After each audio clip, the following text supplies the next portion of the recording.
important and essential to radical social work, whose voices are represented. And as social workers, particularly in training, we like to think that a big part of our job will be advocacy, which is something that you've also mentioned, and creating or representing the voices of people who are struggling to have their voice heard. Do you think that's still possible in social work today? And do you think it still goes on that we do speak out on behalf of people who are struggling to speak for themselves? Well, I think that almost takes us back to the question about the contested nature of social work. There are undoubtedly social workers in the field right across the world who just go on and do their job and process people. And that's really bad social work in my opinion. But there are many, many social workers who do something else. And it seems to me that the social work value base, being based on values of justice and solidarity and human rights, brings with it certain responsibilities. I think social workers are very, very privileged. You know, I'm privileged because I work in a university, but even student social workers are privileged because we spend 3 years, 4 years, 2 years, depending where we are based, studying the social sciences, studying social problems, with a view that we will use that knowledge to go and work and stand alongside the most oppressed and the most marginalised in our society. And with that privileged position comes a responsibility, and it's our responsibility to speak truth to power. We should use that privileged position to reveal the reality of what life is like. If you think about Britain today, if you were to look at the main newspapers, you would think that the majority of people on benefits were lazy, no good, idle, feckless, could get a job if they wanted to, were scroungers, were the main cause of the economic problems. As social workers, we know the reality is the complete polar opposite to that. We either shut up and go along with the dominant discourse, or we speak truth to power and stand up and shout from the rooftops what the reality of the most poor and most marginalised communities are.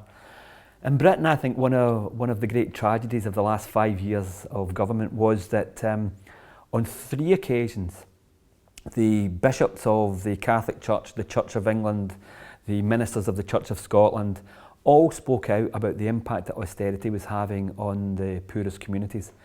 I'm not religious, but fantastic, well done to them. Isn't it a tragedy that the main social work organisations didn't do something similar? And why not? I think too often we've been cowed by what the government has done to us. We're fearful that if we speak out, the government will turn on social work. It seems to me that we have a responsibility to speak out and tell the truth, speak truth to power, and stand shoulder to shoulder with some of the poorest victims of the horrors of the modern world, really. And you're absolutely right that it's both shocking and bizarre that social workers and the people who represent social work bodies aren't more vocal on those issues. Why do you think that is? What are the main things that prevent us being able to do this radical social work or voice our opinions in these ways? Well, I mean, there are lots of social workers who do speak out, and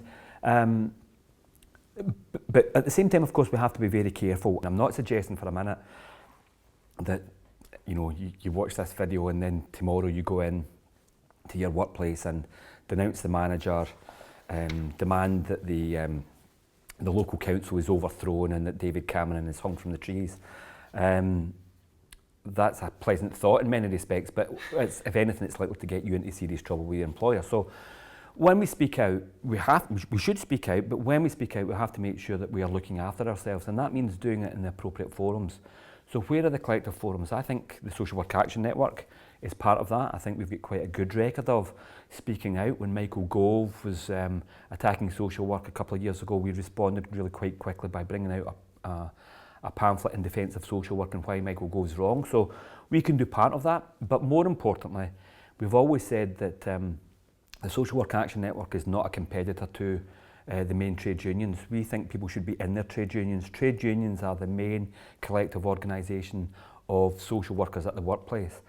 And through your union, that's how you can speak out. You then have the protection of the union and the union organisation. So people should join the union, they should speak out, they should raise social work matters in the union, they should be part of SWAN, and through those collective organisations, that can give us the voice to challenge what governments and managers and local authorities are doing and the impact that they're having, not just on social work and social work professionals, but on service users and the people that we stand alongside.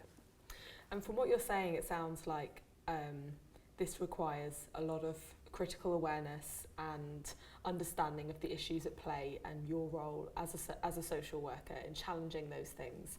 And that strikes me as something that is at least begins or is continued in your social worker education.